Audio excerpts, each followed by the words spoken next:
Hey everybody, this is Modern Refugee. Sorry I am a minute late here, and sorry I put the wrong date in my community announcement. I'm a day late, dollar short on that one. But I was going through my gear today, and I pulled my bag in to go through it from changing it over. We're starting to get a little warmer days here, change it over from full blown winter into early spring mode. So thought I'd take few minutes and talk about gear, some of my favorite gear, some of the things that I've been using for years. And if anybody's got any questions on gear, I'll give my honest opinion of what I think. And if I know, I'll tell you. And if I don't know, I'll tell you too. But I have spent so much money on gear over the years, and I've had a lot of disappointment. And I have dropped more money than I wish I would have because I had to do things by trial and error, and maybe I could save you guys some money by kind of talking about this stuff. Hey there, Patriot Preacher, Tyler, Gallo, how are y'all doing tonight? I know I know we're all dying to hear the State of the Union address, but I figured I'd give you guys a little more little practical chat here before that stuff all starts. Hey there, Vester. But yeah, if you guys got any, if there's anything that you want to know, kind of my opinion on, by all means, put it in the chat. I will try to answer those questions for you. Hey there, 1776. Um, I guess one of the first things that I want to talk about is backpacks and packs in general. Now, I have had everything from the cheap Walmart ones all the way up to, Hill People gear. And I can honestly say, hey there, Sunset. I'm going to talk about gear tonight, Sunset. So if there's any questions that you have on particular pieces of gear, I will give you my opinions. But the best backpack I think I have ever owned is a Hill People Gear backpack. This one is kind of their, I guess, small to medium sized one. It's called a Junction Pack. And this harness system is the same system that they have on our larger packs. And because this harness system is made so nice and so wide, when you hike with that, you barely know that you have it on. And that's the one thing that I have learned is the wider your straps are and the better the harness is, the better that rides. And it just makes the weight basically disappear. And I have had some cheap, like Walmart backpacks already that have been okay for just like quick packs. Like I sometimes will carry just a little small pack along with my other stuff. So if I only need a couple things out of my pack, I'll put it in that. And that Walmart brand outdoor products. Now be careful when you go into Walmart. You typically will have different packs. The outdoor products is actually pretty good. You want to stay away from the Ozark Trail ones; those aren't so good. And then sometimes you get different packs that have the names like SOG, SOG, because that's a knife brand too. But see, the thing of it is with gear, when you buy gear at like the discount places, even like at Cabela's and stuff, it might say Winchester or Remington or one of these big names on it. But what happens is um, companies will pay to put that name on that product because they know that name, but it isn't necessarily manufactured by that name, if that makes sense to you. They license those names out. And just because it has, a quality name on it doesn't mean that it was manufactured by them. And that's the thing that you really got to watch out for. But I have had those SOG packs, which are typically knockoffs of some type of 511s, and 511 is a little bit better gear, a little bit better quality stuff. And then the other one's called Field Line, and some packs and bags and range bags and like sling bags and stuff that you can get in those big box stores are a company called Field Line. And that is a cheap imported company too, but they actually have a really good warranty because I have actually used their warranty. I had a couple of field line packs that I had maybe like 8 years, and I started to have problems with like zippers and stitches on stuff. And I literally just sent them an email, and I'll be darned if they didn't just replace my stuff. They sent me new stuff, and that's pretty good for imported stuff that you bought at Walmart. I thought that that was pretty decent. No proof of purchase or anything like that. I just told them what I'd used it for, what was wrong with it in an email, and they said, send us a picture. I took a picture of what was wrong, sent it to them, and they sent me a replacement. Uh, let's see here. Oh, hey there, Dirt Farmer, dog. Hey, Justice up north. Front packs. There are all kinds of front packs that are out there. Now, Uncle Bumble's got one that he got just off of Amazon, and that's been really good for him. I, again, like the Hill People Gear ones. They have what they call a kit bag. They're not cheap, but I'll tell you, the amount of abuse that I've given that Hill People Gear kit bag of mine, I have. It has paid for itself. I have beaten that thing up in the last like 3 years or so that I've had that, and you can get them in different configurations. There are smaller ones, larger ones. The one that I got is called the original. It's just the original size. It's got a couple of pack. It's got a couple of little slide pockets and stuff in there. It's got really good zippers, and again, it integrates. The thing with those Hill People Gear chest packs, they integrate with their backpacks. They'll come with what do they call them? They call them they're like gator clips or Godzilla clips or something like that. They're like a really heavy duty polymer carabiner, and they will actually hook into the backpack, so then it balances out the weight. So if you have the chest pack in the front and the backpack in the back, it balances itself, and it is very very comfortable. I've got nothing but good things to say about Hill People Gear. Like I said, it's one of, if you got the money to spend on a Hill People Gear piece of equipment, you're not going to be disappointed. But that is kind of, if I know there are a lot of knockoffs of those Hill People Gear kit bags out there. Um, and Uncle Bumble did have good luck with the stuff that he got off of Amazon, but we're talking like first generation stuff off of Amazon. And a word on Amazon gear, packs, holsters, pouches, belts, all this other stuff. For me, it's been about 50-50. 50% of the stuff is okay, and 50% of the stuff is junk. And a lot of times, if you order something off of Amazon, you think, and it turns out to be good, and you go back on there to order it again or another one, they won't have it in stock anymore. So a lot of that stuff is limited, and it's really hit and miss. And that's one thing that I don't like about Amazon stuff, is because if you do have a winter in gear, then sometimes that you can't get another one of it if you want it. Hey, Spooky, Backdoor, Woody Dudley. Oh, don't worry about being late, man. It's all cool here. We just appreciate you being here. Harry Morgan, looking on the inside tells you a lot about quality. Yeah, that's true too. Oh yeah, it's nice to inspect stuff by person. Hey, Monkey Food Garden, appreciate you being here. Hill People Gear bag or kit bag. Hill People Gear kit bag is what they call the front pack. And the one that I have, the backpack that I have, is actually called a junction pack, and it's a top load pack, and it was made basically like for day hikes. That's what it's for. But they have several different ones. They have like an Umlindi, uh, Terra Humara. That's a really small one though. That's like for joggers and runners. And UTE is another one, Ute. And that all their stuff is kind of named from stuff out there in the Rocky Mountains and different tribes and stuff. But yeah, I got nothing but praise for Hill People Gear. And if I ever get around to it, I might get me like an Umlindi pack. But then you start to buy, if you want the belt to pack to go with it, you want the water bottle holders, all that stuff is, you buy that all a la carte, which can get pretty expensive. So I haven't dived right into that. So, oh no, don't worry about Sunset. That's why I'm having this conversation. I have gotten a couple of decent pieces of gear from LA Police Gear, and LA Police Gear has been around on the internet for a long time, and they sell a lot of like tactical gear, and they started selling tactical backpacks.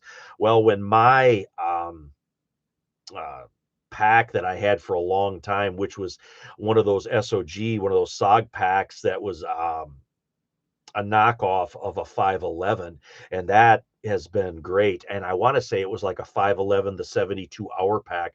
I wanted to retire that one and get a new one. So I got something very similar from that LA police gear.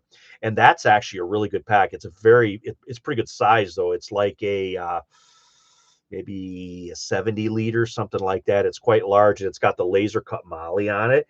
And I've been using that sort of 50-50 between a larger hiking pack and then almost like a put all my clothes and stuff in it. Like if we're going away for a couple of days, I'll use it almost like a piece of like a suitcase or something. Put all my stuff in it, and that's actually been a pretty decent piece of gear too. Plus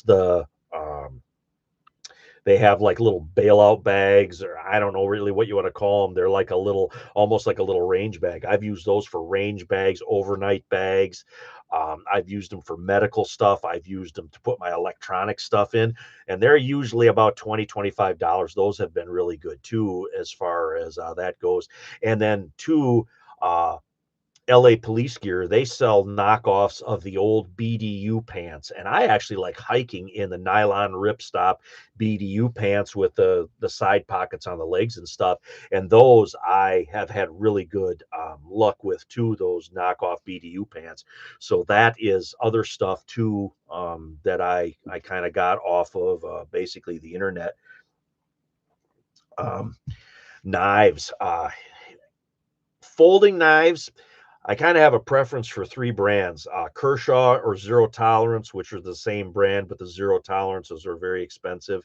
And I have multiple Zero Tolerances and Kershaws, and that's kind of what they look like there. These are blurs, and that is probably my favorite brand of folding knife. And then the old Swiss Army knives. There's so many different kinds of Swiss Army knives. You'll find one to fit your need most definitely. And then Buck. I've always had really good luck with Buck folding knives. I can honestly say I have never had a bad Buck folding knife. And then multi-tools. I've started to get a little bit more into the Leathermans, but I always like the Gerbers, like the M600 size and the M400 size. I've always had really good luck with them. Never had any issues. And when it comes to fixed blade knives, I know there's so many different kinds of fixed blade knives nowadays, but on the low end, I like cold steel ones like the SRKs, the SRKCs. Middle of the road, I like Essies. I think that Essie's warranty kind of speaks for itself. I mean, you literally can buy one of those knives, do whatever you want to do with it, and if it happens to break or whatnot, you can get another one, no questions asked. And then you start getting into the really expensive stuff. You know the Rapid River and the Bark River here that are made here in Michigan, you're not going to get any better than them. The only thing Bark River offers a lot larger variety of knives and steels and that kind of stuff. So they're a lot larger than what Rapid River is. Rapid River stuff is a little bit more narrowed down, and Rapid River is a little bit more kind of got traditional lines and stuff if you're like a traditional hunter and whatnot. But Bark River has some of that stuff too, but Bark River's got all kinds of stuff. So that is, that's sort of my take on that. And then as far as steels go, stainless, if you're going to do a lot of field dressing, a lot of like cleaning fish and stuff like that, you should have almost some kind of corrosion resistant steel in that. And if you're going to do more like beating on a knife, you're probably going to want more of a carbon steel that can take that abuse, because some stainless steels are very brittle and they can break very, very easily. Hey, Cody Johnson, how you doing? Hey, Little Red Hen. Dirt Farmer, did you get your Bark River new online, or did you find them used? My Bark, I've been getting the couple Bark Rivers that I got on sale from DLT. DLT's in Marinette, Wisconsin. I've actually been to the DLT store there in Marinette. Marinette is right on the border with Michigan. It's Menominee on one side of the river and it's Marinette on the other.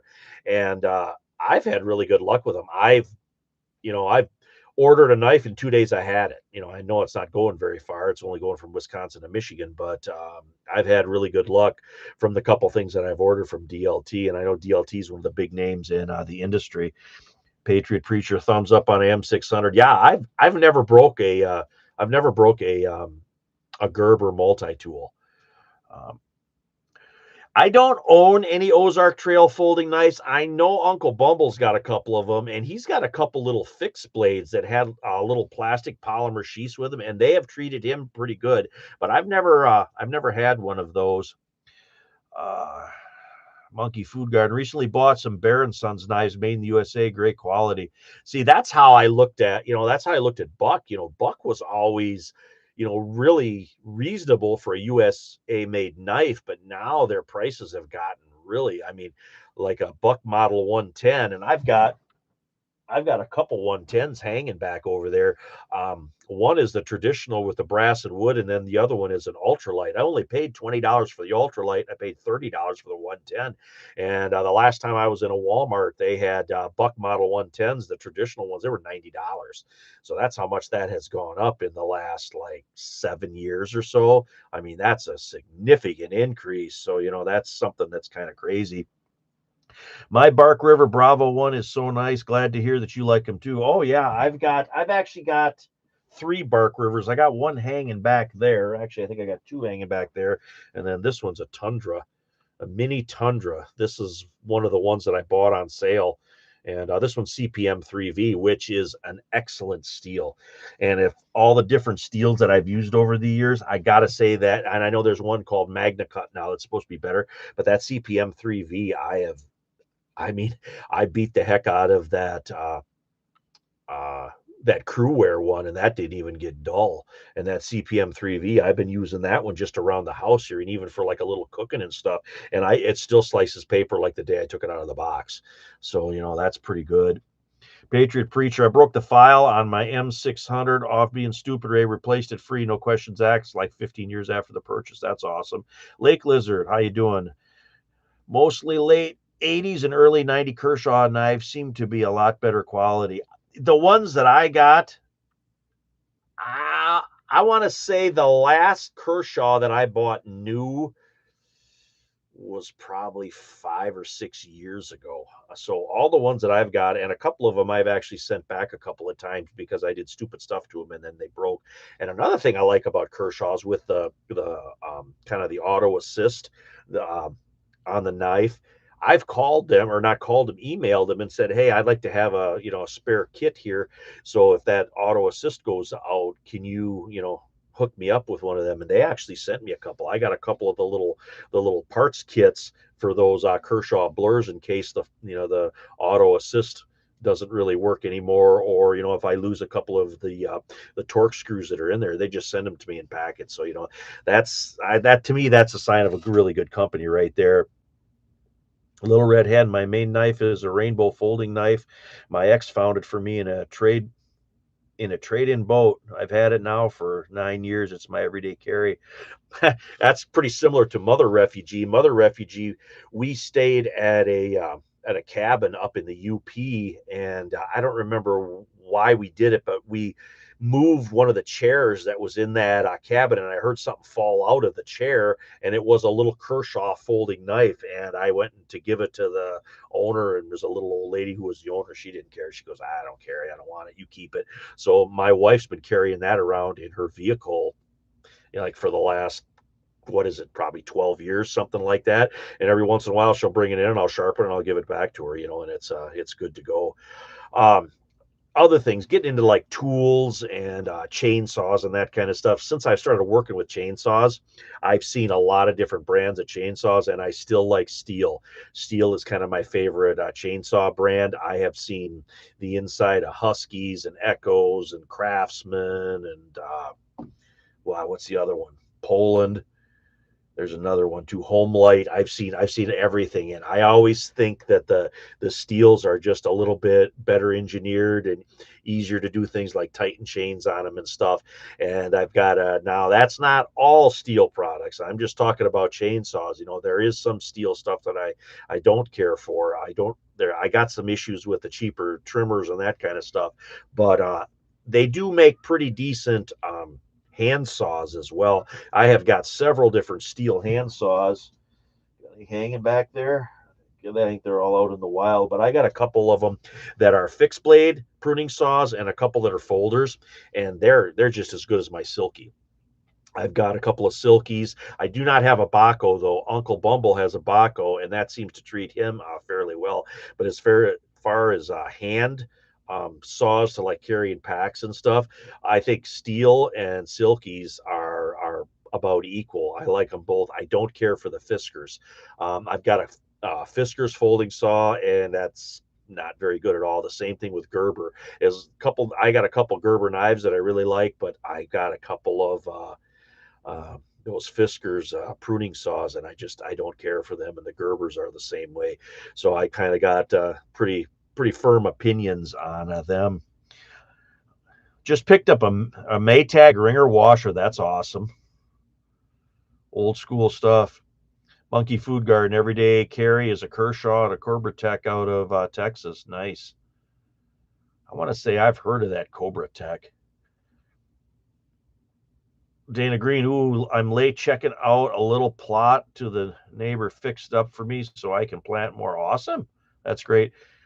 Yeah, Steel makes little hand pruning saws, and I tell you what, they're good. Now I've got a Steel hatchet that I don't care for so much. It's got that more European shaped head on it, and I don't really care for them. I like more that are the Michigan style heads. Now, as far as inexpensive hatchets go, I don't have what do they call them?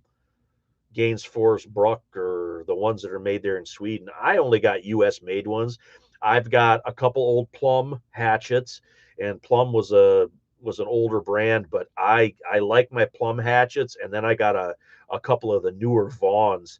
Those are really good. And I don't have an Estwing hatchet, but I have an Estwing Boy Scout axe, little short 20 handle ones.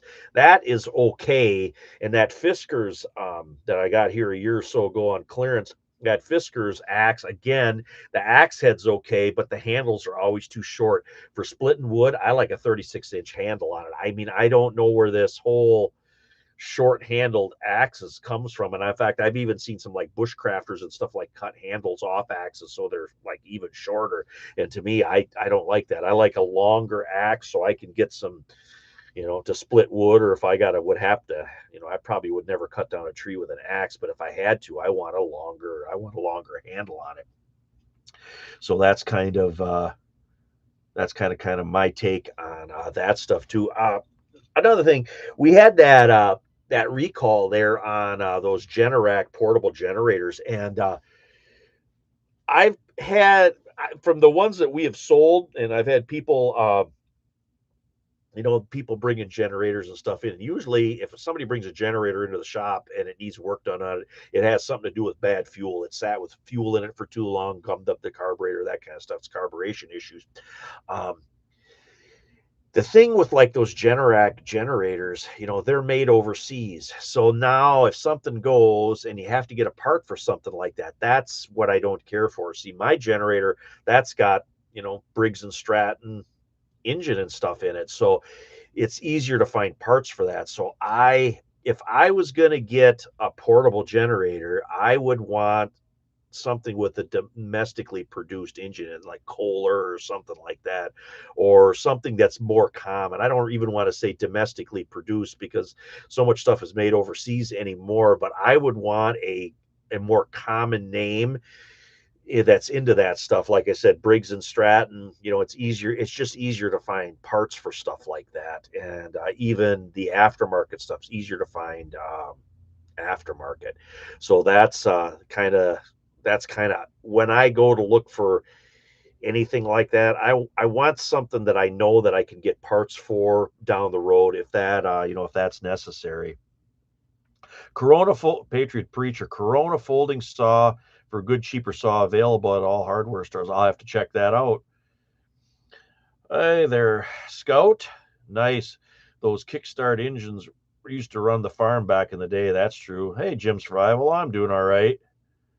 I remember I don't remember what brand it was, but Grandma and Mom had a wringer washer. And when I was a little kid, we'd go over to Grandma's, and that's where Mom would wash all the clothes. And she'd take them all over to Grandma's. We'd run everything through the wringer washer, and there was a hose hooked up on it, so it would pump the water out the window, and it would go down into Grandma's flower bed down along underneath the window. I still remember that. I still remember a lot about that house, even though that house isn't around anymore. Outdoor clothing. That's another thing that I wanted to touch base on. Um, when it comes to long underwear, the synthetic long underwear like polypropylene, I think is the best from what I like to wear. I don't like wearing the waffle like the old school like thermals that had the little waffle pattern. I don't really care for those. Um, I've had a lot of those that, they chafed, yeah, and they're just not as comfortable as those polypropylene ones. So the more modern stuff is what I like. I like a thin polypropylene or like the Under Armour style t-shirt on, like a long sleeve t-shirt. And then I don't know if you can see it behind me right over here. There's a couple sweaters hanging back there. Those are actually merino wool sweaters. And the first one Mother Refugee got for me several years ago, camping and or not camping for Christmas, and it's a Irish. It come from Ireland. It was an Irish fishing sweater, basically, is what it is. It's got that weave that's on the front, that pattern, and it was actually hand wove by a lady in Ireland, and it had a little card in it. And she had it hand signed on there, and my name's Marie or Margaret or what Martha, whatever it was. I don't even remember anymore. But she says, "I hope you enjoy the sweater that I wove." I'm like, "Wow, that's awesome!" And then about 4 or 5 years later, I was over to Jay's Sporting Goods in Clare, and it was about this time of year. It was like going towards spring, and they had some of those same sweaters on clearance over there, and Mother Refugee paid like $100 for that, and those over there, they were less than that at the time. I don't know, remember exactly what they were, but they were like 60 or maybe $70, and I bought one. And to this day, those are the best sweaters I have ever owned in my life. I put a thin undershirt underneath them, like a polypropylene or a like an Under Armour one, a long sleeve one, and I put that sweater over top of it. And that sweater is thick. It's got that bulk. Then you put a layer over top of that, like an outer layer. You've got the one of the best. I mean, I've been outside when it was zero and in the wind.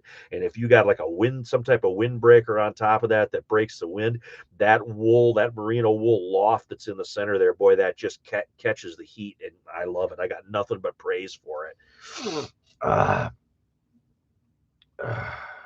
Warrior Poet, apparently not. Champion generators are not made in the USA. They're designed and engineered in the United States, specifically California and Wisconsin, but manufactured in China. Yeah, like so much stuff nowadays.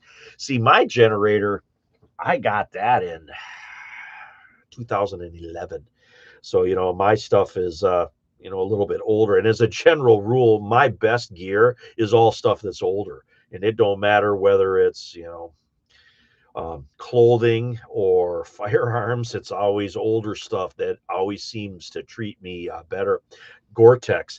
I got a couple older, lighter weight jackets. I would say that they're like spring or fall jackets, but they're Gore-Tex.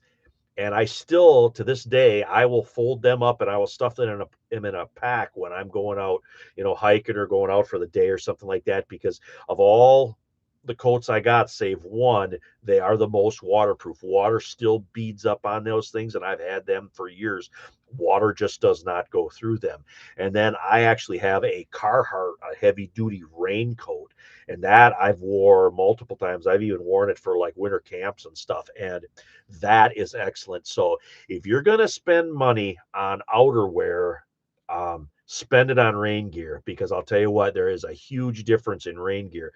Some of the stuff is absolute garbage. They don't, you'll sweat yourself to death of the things, or they'll literally fall apart. So if you're going to spend money on outerwear, spend it on rain gear, because rain gear is the stuff that seems to be the thing that where you really get, what you pay for, more so than anything else. Yeah, old items were built to last. Very true. Hey, Washburn, how you doing? Yeah, all the solar generators. I don't even know which solar generator is better than the other ones. I mean, I see, what there's Jackery and Blue Eddy, and then there's a whole bunch of no-name ones, but I just haven't felt comfortable in buying something like that yet. Now, if I found one that was cheap enough, yeah, maybe I'd roll the dice, for 70 or maybe $80, but I don't know, rolling the dice for 300, yeah, I don't know, maybe I'm just a little too cheap when it comes to the kind of that stuff. Yeah, back in the day things were less, isn't that true, Karen? Hey, bud, the waterproof stuff you're talking about results in PFA poisoning of our water and soil. Gore-Tex, really? I didn't know that. Seriously, I didn't. So the Gore-Tex stuff that I have, I've literally had it for years. I don't even know if it wears out. I don't know if it's something what they put in it or whatnot, but yeah, as far as what do they call it? Where they wax it, they like wax the canvas. That stuff's waterproof too, but the problem with that is, and I used to have a pair of those oilskin chaps. That's the word I was looking for. I had some of those oilskin chaps, and they were actually really nice for like upland game hunting and stuff like that. But the thing that makes them so nice and waterproof also keeps all your perspiration in. So your perspiration cannot escape. And that's uncomfortable too. And that was the problem. I had a couple of caps that were oilskin, and they were uncomfortable. You'd wear them and you perspire even just a little bit. Your head was soaking wet with sweat in a heartbeat because that perspiration couldn't escape. Any comments on an M65 field jacket? I had an M65 field jacket when I was younger. I've thought about getting another one, and the liners are really the gold of an M65 field jacket. I have had several different liners that I have actually wore with other jackets. And if you can pick up an M65 field jacket liner, and they actually make pants like that too, they're a little bit harder to come by. But I had a pair of like Arctic pants that were some kind of military surplus that I got from the Sportsman's Guide like 20 years ago.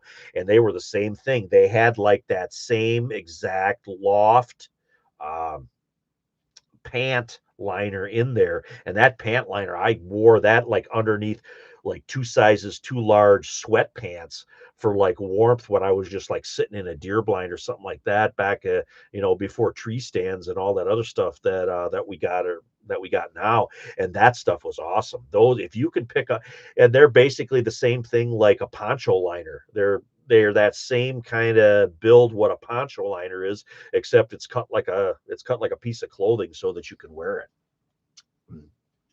Washburn got two Predator generators. Predator, that's the one that sells at Harbor Freight, isn't it? Now, I have heard a little bit of good stuff about the stuff that comes out of Harbor Freight, but I've never really bought anything at Harbor Freight, so I don't really know what the deal is. Hey there, Seabass. Hey, Library Lizard.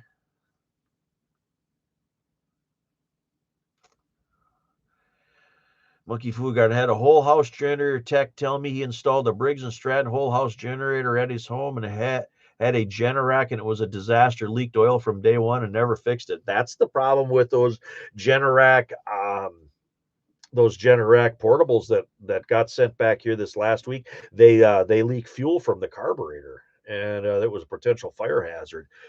I don't know if I said that in the other live or not, but that's what the kind of the deal was with that. Yes, sir, they work well. Yeah, like I said, I've heard kind of good things about the stuff from Harbor Freight, but I've never really had any opportunity to really shop there or anything else. S- So yeah, and as far as socks go too, if it's really cold out, merino wool, and if not, I like wearing some type of work sock that's designed to work, because usually when I'm outside, I'm doing something, so I'm not just stationary standing somewhere or sitting somewhere.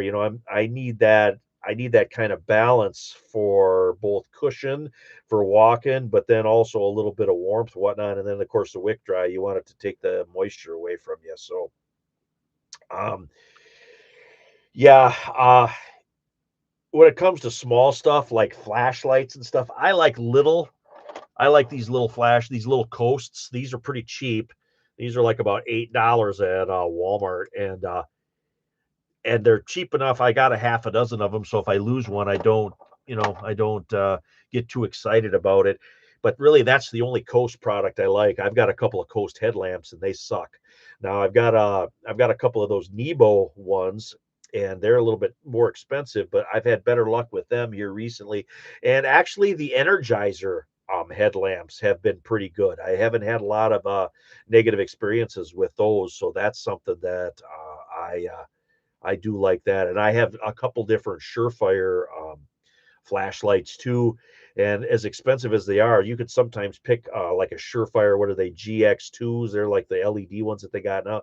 Sometimes you can pick them up for like $50 or $60 on sale.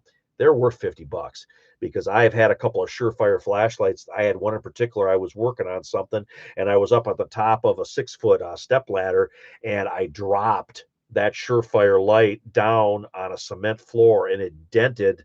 Um, it wasn't the LED one. It was the actual the incandescent one, and it dented the housing on it, but that flashlight still worked, and that's pretty good. It took a heck of a hit falling down on that cement floor, and I know there's all kinds of different lights and stuff, but if I want a serious flashlight, I guess it would be a Surefire, and the same thing kind of goes for weapon light. I've got uh, I've got one Surefire weapon light, and then if you can't really afford a Surefire, then the next step would be Streamlight. And I've actually got three, three or four Streamlight weapon lights, and they are they are actually good too. I've never had I that one Streamlight weapon light I got that took a couple of good hits too, and that has never malfunctioned or failed on me. So those are kind of my takes on that. If anyone has a butter churn ice cream maker insert for a Maytag wringer washer, oh, that would be cool. Make your ice cream in the wringer washer. Yeah, the washboard, the Nebo headlamp I got is pretty decent. Hey there, Jody. Work Pro is a cheap brand that's reliable for me. Is that a flashlight, Work Pro? That I'm not sure. Harbor Freight has some decent tools now. This Monkey Food Garden have some cheap stuff still, but better quality. Just bought a 3/4 drive icon socket set for working on the tractor. Can't complain. I've got most of my hand tools are just plain Craftsman. Um, I have some of that old Campbell, what is it, Campbell Huntsfield impact sockets because I have those Campbell Huntsfield like impact guns and stuff. Those are pretty decent for I that impact gun I've got. God, that impact gun I've got for my air compressor, I've had that for probably 30 years. I put a little oil in it once in a while, and I basically just keep it around here for changing tires. That's what I use it for. I don't use it for anything else. And now everything's going to like the little electric rechargeable 20 volt, like the Milwaukee electric impact. So they're not even hooked up to air compressors and stuff anymore. That's really what I probably should get because it saves so much space. But I still use my air compressor for pumping up tires and whatnot. And that air compressor too, that was a made in the USA Campbell Huntsfield. I'm probably not pronouncing that right, but I'll bet you that I've had that 30 years too. And it got a leak in the one hose, and I actually replaced that. And I had to replace a couple of the fittings on it, but that still works. I mean, there's no sense in replacing it. I replacing an air compressor in this day and age ain't cheap anyway. And I'll guarantee you're never going to get 30 years out of the stuff that you buy today. March is gen Coney. March is generally when Harbor Freight has their large parking lot sale that carries over into their stores. I will have to check that out. There's a Harbor Freight in Saginaw that I know of. I don't know if there's any other ones that are around here, but there's one in Saginaw I know for sure. Yeah, Monkey Food Garden. Most of my tools are old Craftsman I've had for almost 50 years. The only thing I have ever broke with Craftsman tools are sockets and 3/8 socket handles.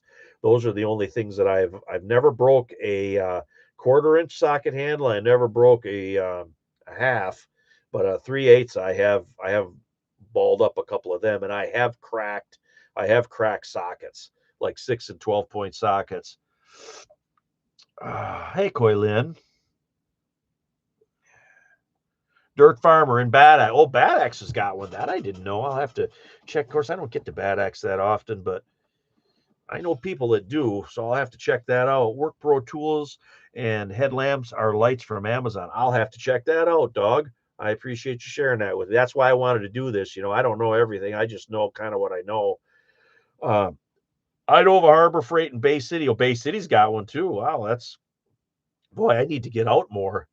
Sears used to be the best around for sure. Yeah, now depending on where you go, if those Craftsman tools break, you pretty much got to get them online. At least that's from what I've been hearing here lately. Ames tools used to be the best garden tools you could buy, not so much now. Well, yeah, see, that goes back to what I said there at the beginning of that video. Companies pay to use other names on their basically inferior quality stuff, and you think you're buying, like I use Remington and Winchester. You see Remington and Winchester, you're like, oh, that's a quality thing, but it's not, because it's not made by Remington or Winchester. In fact, Winchester hasn't existed in decades. There's no such thing as a Winchester firearm anymore. What was had the Winchester brand name on was actually U.S. Repeating Arms, and that's back when I sold shotguns and rifles. And now, gosh, I think FN bought the Winchester name, and I think they're made in South Carolina because that's where a lot of FN stuff is made. But hey there, Fluffy. Hey, John Poole. Dog and I just bought a tiny Work Pro pliers for EDC. They're pretty nice. Is that the little? They have everybody shows those little. They look like a little tiny channel lock now, and that's what a lot of people are carrying for EDC. But I haven't had the need for anything like that yet because I basically work in a shop, so there's tools around. But oh yeah, going to Sears. Yeah, I don't know. Sears, when they bought Kmart, that was kind of the worst thing they could have done. That made, Sears had problems, and what do? They go buy another company that's got problems. It just shake my head, but what do I know? Uh, I've had a lot of experience with firearms, and there are certain things that I look for in firearms, and a lot of handguns nowadays are pretty decent. I mean, most handguns are built off of, a couple of different patterns, like Glock is a perfect example. Everybody more or less has been trying to copy Glock for the last 20 years one way or another. So a lot of the handguns nowadays that are coming out are actually pretty decent and pretty reliable. I wish I could say the same for long guns. When I see shotguns and I see stuff, now, I mean, I just walked around a gun shop today, and I could just see the quality and the fit and finish of stuff is just not what it was even 10 years ago. So if I was in the market for a firearm nowadays, I would probably look for something used. And I would take the serial number down. I would do a little research. I would find out when it was manufactured, and I'd take a bore light with me to check out the bore to make sure that the barrel looks all right and stuff. And I would kind of go from there. But there's so much stuff nowadays where people try to cut corners on whatnot. It's not what it was. Crazy Mountain, how you doing? John Poole, how you doing? Uh, the Patriot Peasant, how you doing? Hey, a little mid-Michigan intel, another solar farm going up between Gladwin and Beaverton. Is that on Beaverton Road? I know right where that is. If that's going up between Gladwin and Beaverton, that Beaverton Road, they had a couple of, they used to have like one of those corn maze places there in the fall, and sometimes the Amish, they sell stuff along the road there. But I bet you I know right where that is. That's a shame. That's beautiful country over there. That's good ground. The same with Pyrex. Yeah, Pyrex isn't what it. I don't even know. Do they even make Pyrex anymore, or has that been bought and sold and traded? See, that's the problem. You get used to good stuff from a particular company, and then that company gets bought out, and then when that company gets bought out, the quality just goes right in the toilet. And I've seen it so much over the years, and it still bothers me about Remington. Remington firearms, they used to be such a high quality, a decent firearm, and the stuff nowadays that they're putting out. I mean, pretty much everybody tells you need to buy the old stuff, and it breaks my heart because Big Green that's what they called Remington back in the day, was Big Green. And when I was like 18, 19 years old, if you purchased a new Remington, you had a firearm for the rest of your life, hands down, hands down. I got a Winchester 94 pre-1964 lever action. That is actually, I would like to get an older Winchester 3030 because I've never owned a lever action firearm, and I would like to own one yet, even if it's just for a few years. About 50 years ago, I got a Ted Williams shotgun from Sears. I knew somebody that had a Ted Williams, had a 1400 a Ted Williams shotgun. And then Mossberg from Western Auto was called Revelation, but it was a Mossberg 500 with a little bit different stock on. That was another one. I remember those old, Montgomery Ward shotguns and stuff like that.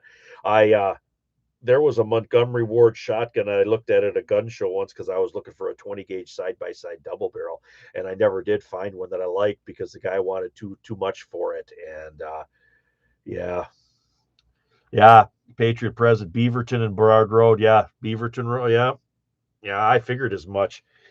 Pyrex was tied to Corning, and the new Pyrex isn't as thick. Wedding gifts from the early 1990s.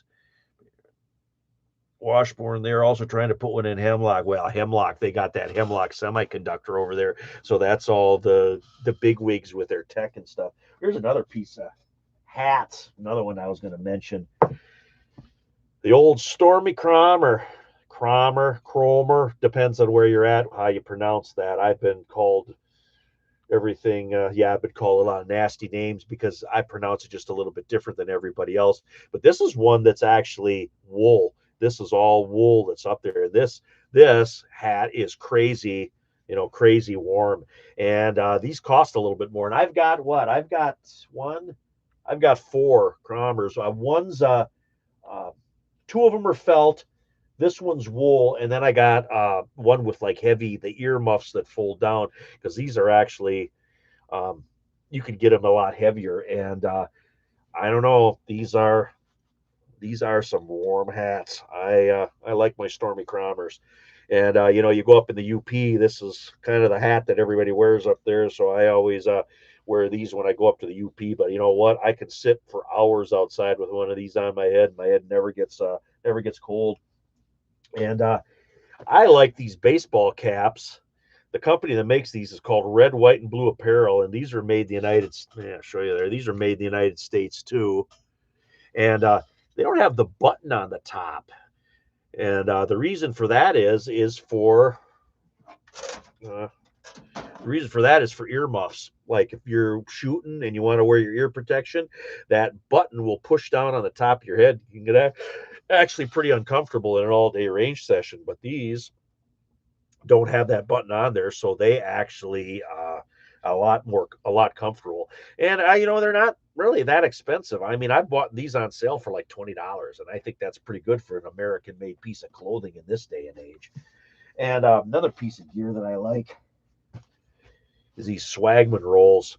I bought this on kind of a whim, basically, and it's basically a poncho that's like a poncho liner, so it's like a wearable blanket, basically, but it goes on like a poncho, and it's waterproof. And this thing I've had for like 3 years or so, maybe even a little bit longer, and I've had nothing but good luck with this thing. And it all folds up into its pocket. This is actually its pocket, so you just fold it into the pocket and zip it up, and this is kind of how you stow it. But I'll tell you what, I'd buy another one of these in a second. Of course, I paid like $90 for this, and now I think they're like pushing 150. That's how much they've went up since I bought this one. And but I would buy a Swagman roll, and again in a heartbeat. Water bottles is another one I wanted to mention. I've got every kind of water bottle that you can think of. Most of them were secondhand out of secondhand stores, but this one here, that's the Dave Canterbury Pathfinder School one that goes in the cup. And this right here, I think, is just about the most perfect setup that I've had. And I like this kind of style cups. I like them kind of butterfly or folding handles. This is another one that I had for a long time. This is that Stanley one. But this Stanley one, I kind of modified a little bit. I drilled a couple of holes in it so I could hang it over the fire, and it's got a lid on it. But then the lid had a plastic tab on it, so I don't know why you would put a plastic tab on something that you know is going to go in the fire. So I took that plastic tab off and I put a stainless steel key ring on it for the cover on it, and then this is supposed to hold everything together when it's in your pack. And this guy isn't too bad. Like I said, I've used this quite a bit over the years, but I like the cups that have these kind of handles on them. I got another one up here. This one's a little smaller one. This was kind of my first generation one that I had, but this thing's boiled a lot of water in it too. But I like this size, and it goes into this cup, and I just think this is a winning combination, a winning size. And then this is the same size as the like the water purification tablets. So they're designed to put so many tablets in a quart. Well, that's what this is a quart. So then you don't have to worry about measuring so much. You fill this up to the shoulder and you put your tablet in it, shake it up, and let it go for the period of time that you need, and you're good to go. So yeah, whether you like him or you don't like him, Dave Canterbury does come up with some good stuff. And like I said, this right here, I got nothing but praise for this guy right here. And then I got the lid that goes on that cup too, and that again is some good gear. And then I got the actual canteen cups too, and I think pretty much anybody that goes out and hikes and does that kind of stuff too, if you buy a USGI canteen, get the canteen cup to go along with it, because get the canteen cup to go along with it. It's just it's one of those things. It's once you got it, you use it for all kinds of stuff. And then I actually went the extra mile and I got the canteen cup cover that goes on that too. I like having covers on this stuff because if you want to like steam a little food or something in it, that works pretty good. But anyway, that's kind of my take on that stuff right there. What do we got here?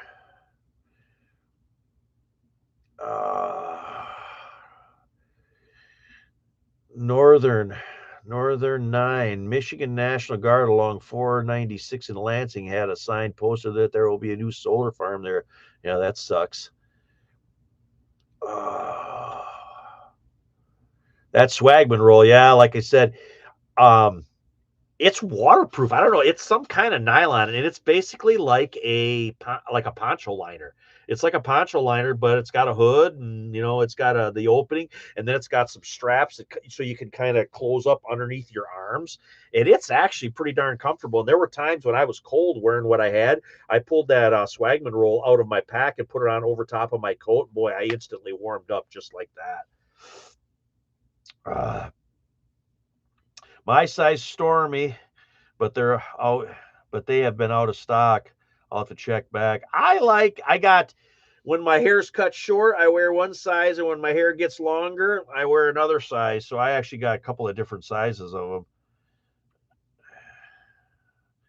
Pathfinder has Forester quilt that's like a Swagman roll. They have a stainless steel cup that fits over a Grail filter. And a Grail filter is something that I would like to get. I don't have one of those yet, but I want to get one of those. Uncle Bumble has one of them, and I've seen it work pretty decent. So that's on maybe the list to get this year. I've got several of the different sizes of the Sawyers, and I've never really had any problems with the Sawyer. The only thing with the Sawyer is they don't improve the taste of the water. And that's one thing. I don't know if people know that or not, but a Sawyer takes out the biologicals, but it doesn't take out dissolved solids, where the Grail takes out the dissolved solids. So you get more of a pure product with that. And around here with all the farming and all the farm runoff and stuff, I would like to have a little bit better water filter in my day pack. And a Grail is what I'm going to switch to.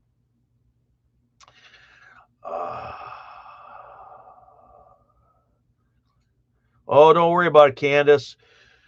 We just been talking about gear. I could talk about gear for hours, and I've done in little videos on this or that and stuff over the years, but there's just so much gear to try to cover. I'm trying to cover a little bit here in a live. Another thing when it comes to cups and that kind of stuff, I've got a Kelly kettle, and that Kelly kettle is pretty nice too. I got kind of the medium size one, but for what I would use it for, I should have got the bigger family size one. And basically, what it is it's a water bottle like this that's got a hole in the center, and it's got a cup that sets in, and you start a fire down in that cup, and you feed twigs and stuff in from the top, and you boil water in it. And that's basically what it is. It's a little cooker bottle, is what it is. And I got it like, well, if there'd be a power outage or something, I could just go out in the backyard, boil a little water. Well, I should have got the family model.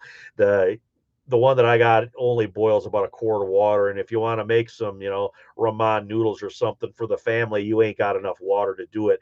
And I wish I would have bought a bigger one when I got that one. So that was kind of my take on that. Patriot the Grail is good, just pre-filter to avoid plugging the filter. Yeah, that's the same thing with a Sawyer. You can't just take muddy puddle water out of that. You gotta do. And those Can of Provisions water decon kit. That's another thing that I like. I got one. Should have one in my pack here. That's a nice piece of gear too. MREs out of my pack here. That's my Nebo that I was telling you guys about. Chargers and cords. You always got to keep that stuff handy, especially, we're in a tech world. Wells Lamont gloves. These are probably my favorite work glove, and they go kind of everywhere with me. I have bought a couple pairs of mechanics gloves, and I got a kind of a higher end pair of shooting gloves. But for everyday glove, these kind of fit the bill between actual like a work glove, but they got enough dexterity so I could do finer tasks too, like, put a chain on a chainsaw or whatever. And these typically run about $10 to $12 a pair. They're not very expensive, and I probably got 10 pairs of these floating around. Anyway, what was I digging around? Oh, that water decon kit. And I keep stuff separated in little dry bags in my pack here. This is my get home bag day pack that just rides around in my pickup truck. And when I said work socks, stuff like this, these are like a Dr. Scholl's work sock.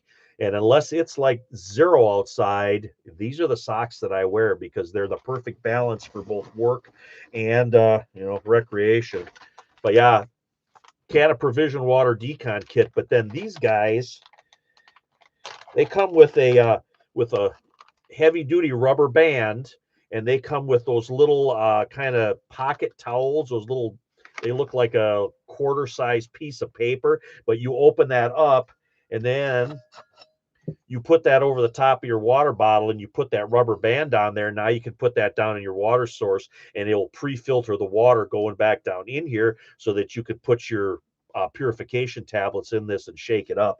So that's one of the kind of the neat things about these water decon kits. And like I said, Can of Provisions is where I get these from. And I pick up a couple of these here or there. I've given these out to gifts to different people too, that I know that are kind of getting into preparedness or whatever. Said, hey, throw one of these in your, in your pack or whatever. But that is, that's kind of a neat little thing to have have in your pack. And like I said, you can pre-filter water then into this or a Nalgene bottle or whatever you happen to have. Distilling is purification. Yeah, I actually took an old tea kettle. I got a little bit of copper coil, and I got a plug. I put it into the tea kettle, ran the copper coil out and around, and actually made myself a little distiller. And God, that was probably 6 or 7 years ago. And I had it out over my camp stove out on the workbench. And I went and got some funky, nasty water out of the mud puddle, and I put it in there, and I got a working, a little bit of a working water purifier out of it, but that wouldn't be near enough water for a family. But the theory of using an old tea kettle that actually worked. John Poole, Amazon has little filters you just have to pop up in your water bottle straw. That's cool to know. Need a gear playlist. I think most of my stuff where I talked about this kind of stuff, I think I have a review playlist, and I have a prepping playlist where I put, if I'm having a conversation or something like with prepping or gear or something like that, I try to always put that in the prepping playlist as well. Volatile organic compounds. That's volatile organic compounds. There are some things that, you can't just put bleach in any water. And like if you try to take water off of your roof that ran through your gutters and you want to put bleach in that, that will create those volatile organic compounds. And I'm not a scientist. I don't know as much about that stuff as I probably should, but if you think you're gonna take like water out of a swimming pool and use that, those volatile organic compounds are things that you have to kind of figure in. That's some stuff that you need a better purification system for. Uh, so if I'm right or wrong, put it in the chat there. But you can't just put bleach in any old water and make it safe. There's more to it than that. Distilling water, that you what you do is you heat it up and you put it through a coil and it cools down and it condenses. Of course, the solids, like if there was salt or something in it, that stays. You cook the water off, turn it into steam, and then when that condenses, it's pure water. So if you add like salt in the water, the salt will be in your container that you boiled it in, basically. So like if you boil a pot dry and you see like little scale down in the bottom of it, that was the dissolved solids that were in the water. And if you turn that water into steam and then you turn it back into water, you don't have any of them dissolved solids in it anymore. So yeah, you basically boil it in a sealed apparatus with a coil that comes out of it. It's the same way that you make alcohol. I mean, distilled alcohol is basically, you do the exact same thing. But yeah, definitely look up. You've never heard of volatile organic compounds, definitely look that up. And definitely look up, if you've never looked up like how to make a water still or distill water or whatever, look that up too, because you can improvise stuff like that with more common things. And I think it's something that just preppers it. You don't necessarily have to go ahead and build yourself one, but you should have the theory in the back of your mind in case it ever got bad enough where you had to do something like that. That's basically why I did it. I went to a couple of garage sales and bought a couple old tea kettles, and that's how I did it. But like I said, I kind of got the theory down pat, but to make enough water for an entire family, that wouldn't be big enough. I'd have to figure out a larger way to do it.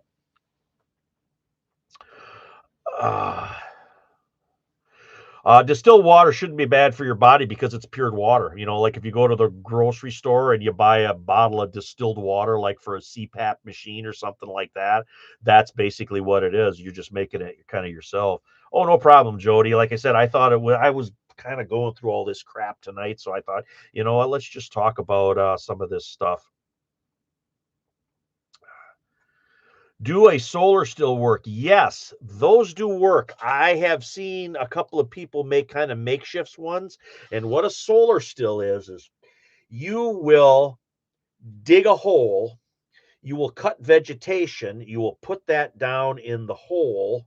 And correct me if I'm wrong on this because it's been a while. You cut vegetation, you put that down in a hole, you put a piece of plastic over that hole, you weight it down, you put a weight like a small rock on top of that plastic so it weights downward. And inside, like you in your hole, you put your vegetation around, you put like a cup like this down in the center, you put the plastic over top, you put a little stone or something on that so that's weighted down. And what happens is um, the moisture will evaporate out of that vegetation, it'll condense on that plastic, and then it'll run down into the cup. So what'll happen after that sits for a few hours in the sunlight, you'll have a little bit of water, drinkable water down in the bottom of your cup. And that's basically what a solar still is. And a lot of people will do that in either tropical environments where you can't drink, you're only surrounded by seawater, which you can't drink, or if you're in really arid climates, you'll do that, especially like in the morning where you have your temperature fluctuations so that you'll get that condensation start. And that's kind of, and again, that's some of the things like if you buy like Cody Lundine's book or something like that, there's different examples of stuff like that in those books as well. Uh, no, distilled water wouldn't dehydrate you. No, distilled water is basically pure water with nothing in it. So it's just pure water. Uh, Deionized water is the water that you shouldn't drink. We use it in the machines at work. That's good to know too. We always learn stuff from each other. That's why I like these lives. I didn't do lives for years and years and years until my my relation built me this computer here. So I really enjoy talking with you guys like this.